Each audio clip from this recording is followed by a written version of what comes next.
We've all been there, right? Looking for some quick relief when we're struggling or in pain. It's like our first instinct is just make it stop. Find the quick fix. But what if healing is actually, something much bigger than just getting rid of symptoms? What if it's more of a journey? Today, we're doing a deep dive into a really fascinating guide, The Heart of Healing. Discovering the Secrets of Self-Care by Regina Rosenthal. Now, Regina, she's a physical therapist, a teacher, writer, decades of experience. And her own path started with this childhood fascination with the universe, which led her to really explore self-healing. Yeah, exactly. And this book, it isn't really promising any magic cures. Yeah. It's different. It frames healing as this really transformative, evolving path. The book itself calls it a portal, inviting anyone facing life's challenges onto this guided but very personal journey towards wholeness. It really pushes us to look beyond just the immediate problem. Right. And that's kind of our mission for this deep dive. We want to unpack the key ideas, the practical tools from the heart of healing. We'll explore how the book helps you understand what healing really is, how it affects your whole being, and importantly, how self-care can deepen your own awareness and power up your healing process. It's about finding those answers within yourself using Regina Rosenthal's insights. Okay, so let's dig in. The book right away kind of sets healing apart from just, treating symptoms. What's the core difference she's highlighting there? Well, it's really about seeing healing not as a single event like getting over a cold, but as an evolutionary process, a heart and soul journey, as she puts it. It's about consciously, actively participating in your own recovery and growth. She actually emphasizes something quite profound, that we're all interconnected and interdependent. We're all conduits of healing for ourselves and one another. Interconnected. Yeah. And central to this is a distinction she makes. It's subtle but important. Between self with a capital S and self with a lowercase s. The capital S self is like our higher divine self, eternal, unlimited, beyond just thoughts and beliefs. The lowercase s self is our everyday human self, and that direct experience of the divine within. That happens when you connect with your authentic capital S self, your heart, your soul. That leads right into the title, doesn't it? The heart of healing. It points to something central. The book says our hearts are at the central hearth of our home, our being. So what does this heart intelligence really mean for healing? It's clearly more than just the physical pump. Absolutely. This heart intelligence, think of it less like emotions, though they're part of it, and more like a deep intuitive knowing. Yeah. Like an inner compass. The book suggests we often get stuck in a busy, head-centered lifestyle, right? Always thinking, planning, doing, which can leave us feeling kind of empty, disheartened. Yeah, I know that feeling. Right, so tapping into heart intelligence is about consciously tuning into that deeper wisdom. It illuminates the way, reignites the flame that keeps our hearts whole. It's about recovering that heart-centered awareness, finding wholeness again. It's like finding your internal GPS. Okay, so if healing is this deep, heart-centered process, the book also emphasizes that healing is a lifelong process of growth and development. That feels big. Yeah. How does that mesh with needing relief now? That's a great point. It does challenge that desire for a quick fix. Yeah. But reframing it is actually empowering. If you expect healing to be a one-time event, you'll just get frustrated when things inevitably come up again. Rosenthal uses this quote from Sidney J. Harris, something like, 90% of the world's woe comes from people not knowing themselves. Most of us live as strangers to ourselves. Wow. Yeah. So healing becomes this archaeological dig, not a quick surface clean, but a patient uncovering of these priceless, hidden artifacts and parts of yourself. Things like archetypal patterns, your inner child. It's this ongoing excavation of self-knowledge. And that naturally takes time, maybe a lifetime. An archaeological dig, I like that metaphor, it makes sense. And then there's the next theme. Healing involves change and movement. That feels so connected to life itself, doesn't it? She quotes Mark Twain. 20 years from now, you'll be more disappointed by the things you didn't do. Sail away from the safe harbor. Explore. Dream. Discover. How does embracing change become healing? It's fundamentally about understanding that growth often demands vulnerability. It requires stepping out. The book uses some amazing metaphors from nature, like the Anza-Borrego Desert, how it bloomed incredibly after devastating floods, or how flexible trees survive storms better than rigid ones. And there's this really vivid image of lobsters molting their shells. It's dangerous, they're vulnerable, but they have to do it to grow. So the book is kind of inviting us to do the same, move beyond our comfort zones, take necessary risks, because often it's in that discomfort of change that real transformation happens. Right. It makes you ask yourself, what changes are you facing right now? Could they actually be opportunities for growth, even if they feel difficult? Okay, so healing is this lifelong journey. It embraces change. Sounds big. But the book gives us tools, right? Practical things like the awareness journal and tracking. What's the power behind those specific practices? How do they help with that self-discovery dig? They're presented as really essential self-care tools. Tracking is about naming what's going on inside you, thoughts, feelings, sensations. Doing that fosters objectivity, discernment, maybe even a sense of safety. It helps you get closer to your authentic self. And importantly, it encourages curiosity versus judgment Mm. about whatever comes up. You're just noticing, not criticizing. Oh, wow. The awareness journal is the place for that tracking. It helps you slow down, listen to, and compassionately witness yourself in your journey. It's like connecting with your own built-in directional system, your GPS, as she calls it. She suggests setting aside, say, 30 minutes daily for journaling and self-care practices, and doing it with a tincture of self-compassion, love, and joy. It's about that consistent, kind check-in. 30 minutes. That seems doable. And building on that internal listening, mindfulness meditation is another tool mentioned. We hear that term everywhere. How does this book frame its role specifically in healing? Yeah, it's a common term, but she integrates different perspectives really well. Yeah. She brings in Thich Nhat Hanh's idea of just being in the here and now. Simple, but profound. Then the Dalai Lama's view, bringing your accumulated wisdom to bear on the present moment. And Rick Hansen adds the practical piece, the skillful use of attention to your inner and outer worlds. Ah, so it's multi-layered. Exactly. It's essentially about fully showing up for your present experience, whatever it is, with conscious awareness. Body, mind, emotions, soul, the whole package. Just imagine what you could uncover, what you could integrate if you dedicated even a little time each day to these practices, like journaling or mindfulness. Okay, this next part. This is where I found it gets really interesting. The concept of the wise-hearted spiritual warrior. What exactly is that, and how does it connect to Jungian archetypes? All right, the wise-hearted spiritual warrior. It's not about fighting outwardly, but about inner strength, alignment, and wisdom. The book describes it as the part of you that embodies and expresses heart and soul wisdom through your visions, commitments, discipline, courage, integrity, and service.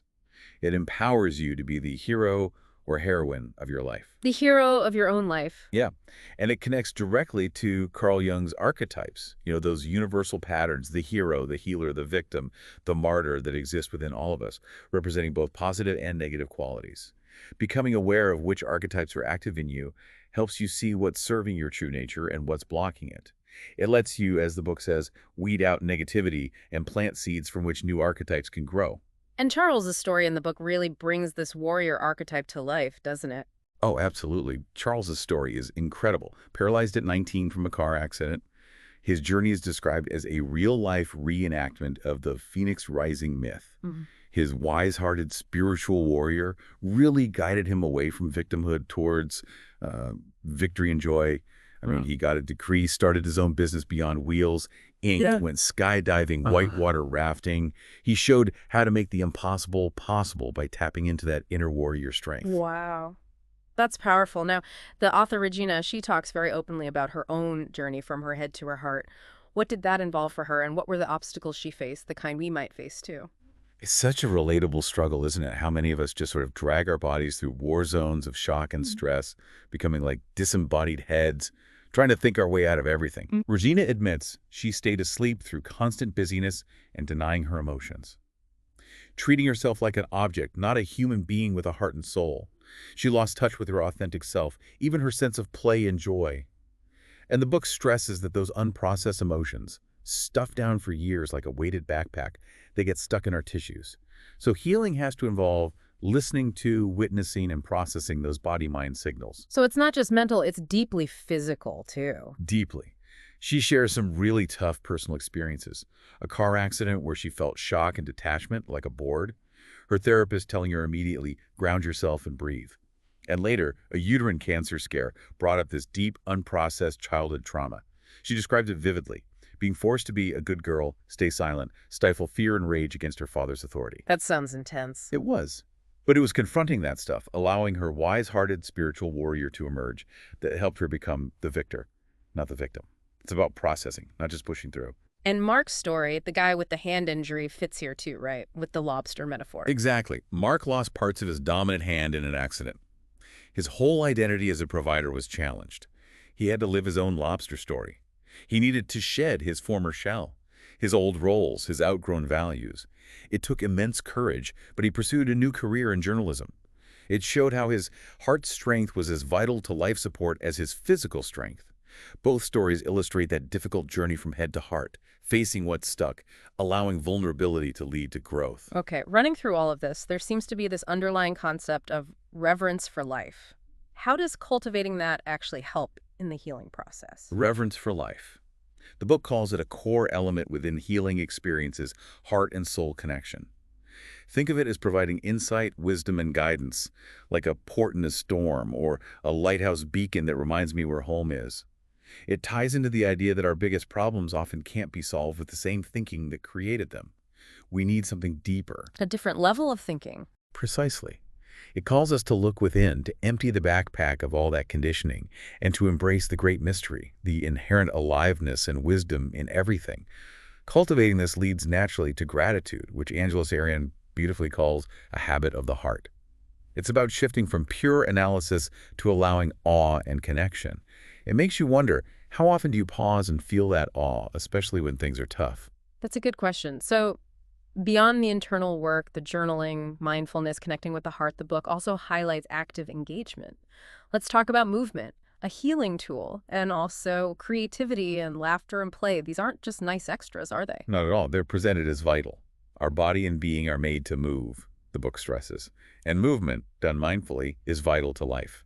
Regina herself shares how Feldenkrais's awareness, through movement lessons, helped her overcome years of foot pain, finding lightness of being. Feldenkrais. Yeah. And then creativity. It's about letting your magical, imaginative spirit and inner child generate something new. It leads to that flow state, total focus and absorption.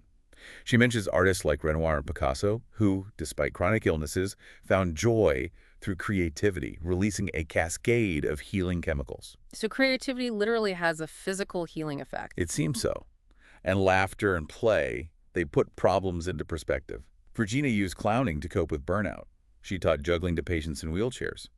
Her friend Katie, who battles severe asthma, uses humor and play as a healing salve, showing incredible warrior spirit and courage.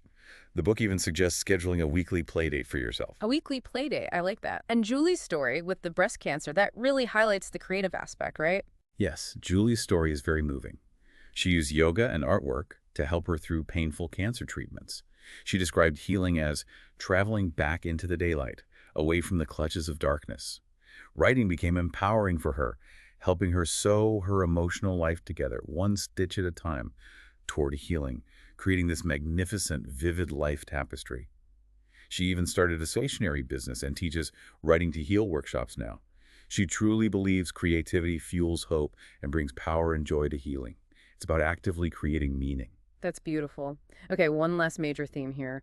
The book talks about a river of love, stating that love is the common denominator in all healing.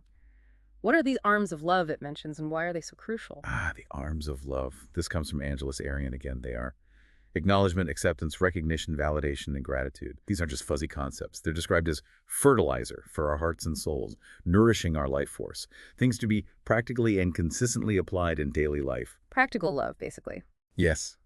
Regina credits her long-term therapist, Maria, with helping her move from fear to faith, from blame and judgment to compassion, teaching her to integrate life lessons in service to my heart and self-healing like spinning straw into gold. We also see it in Brody's story, a young man dealing with chronic pain.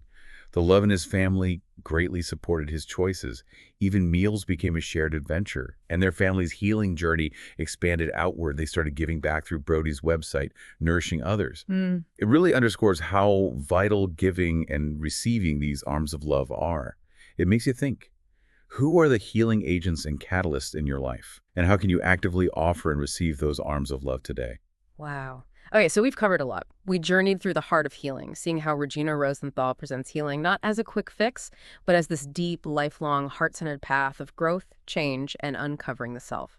We've looked at tools like the awareness journal, mindfulness, the power of that wise-hearted spiritual warrior within. Yeah, and the vital role of movement, creativity, laughter, play, and especially love in navigating obstacles and finding wholeness. There's this powerful idea in the book that everything and everyone serves our healing journeys. Healing manifests through the integration of light and darkness, love and loss, and life and death. That's quite a paradox to sit with. What would it mean for you listening right now to truly embrace that even the toughest stuff, the challenges, are like that grit in the oyster, ultimately creating a pearl of wisdom and compassion? That's a deep thought to end on. So think about what resonated with you during this deep dive. What sparks something in your awareness? What lights up your life? What brings you joy, excitement? The book actually suggests creating a vision board, asking your authentic self, that capital S self, to clarify your vision for the next 6, maybe 12 months. Embracing it fully senses heart, soul, but maybe start smaller. What's just one small, joyful act you can commit to this week? Something that helps you move from your head to your heart and honors the amazing miracle of your own healing journey as it continues to evolve.